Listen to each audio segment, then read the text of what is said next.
Monsieur Philippe Ragy, vous êtes expert français des questions géopolitiques et je vous remercie infiniment d'avoir eu la gentillesse d'accorder cet entretien à la radio francophone iranienne.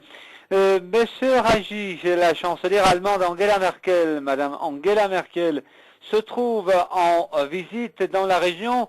du Golfe Persique. Comment analysez-vous cette tournée régionale de la chancelière allemande Angela Merkel? Écoutez, c'est une visite qui apparaît sous double volet, économique et politique, et même si l'élément économique apparaît en un premier lieu, flagrant, avec la recherche d'accords entre les pays qu'elle visite et puis l'Allemagne, mais à mon sens, l'élément de fond demeure quand même politique, en ce sens que l'Allemagne fait valoir sa différence, contrairement aux autres pays européens qui se trouvent, je pense notamment aux pays du sud de l'Allemagne, à savoir la France notamment. Eh bien, elle fait valoir sa différence puisque c'est le seul pays de l'Union européenne qui s'en sort le mieux de la crise actuelle que traverse l'euro et les pays de l'Euroland, comme on les appelle. Eh bien, l'Allemagne fait valoir là sa réalité et sa puissance économique et donc sa puissance politique également en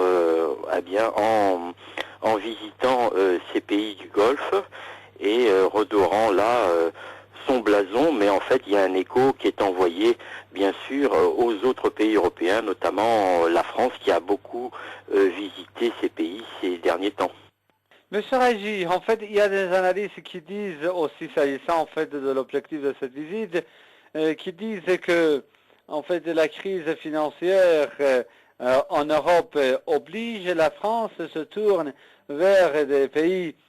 arabes et des pays riches arabes du Golfe Persique, et surtout après cette crise qui a secoué la Grèce et peut s'étendre à d'autres pays européens de la zone euro comme le Portugal et l'Espagne. L'Allemagne cherche en fait à encourager les pays riches arabes et du Golfe Persique à accroître leur coopération économique avec l'Allemagne et également à investir davantage en Allemagne. Est-ce votre avis aussi? Ben oui, en une façon,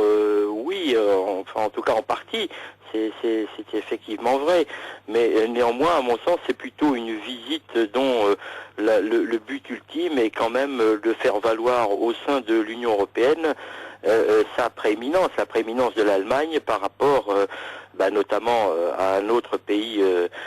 fondateur de l'Union européenne, à savoir la France, mais également l'Espagne, l'Italie, bref,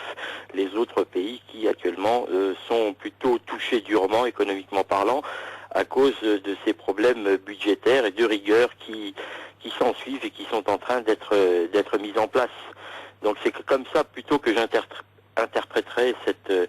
cette visite éminemment politique, à mon sens, même si les premiers éléments les plus visibles, les plus marquants sont économiques, comme vous l'avez dit. Autrement dit, vous voulez dire que c'est une visite quand même qui est destinée plutôt à renforcer l'influence de l'Allemagne dans la région du Moyen-Orient quand même.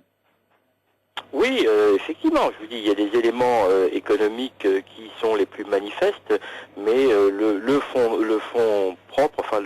l'arrière-plan, mais qui est quand même le plan le plus important, à mon sens, c'est quand même l'élément politique. C'est-à-dire donc faire valoir le fait que l'Allemagne est le pays leader en Europe. Et donc elle le fait valoir non seulement fait valoir ce point de vue non seulement vis-à-vis des autres pays européens, mais bien sûr par cette visite éminente, la chancelière fait également valoir la place qu'occupe aujourd'hui l'Allemagne en Europe auprès de ces pays du Golfe arabo-persique.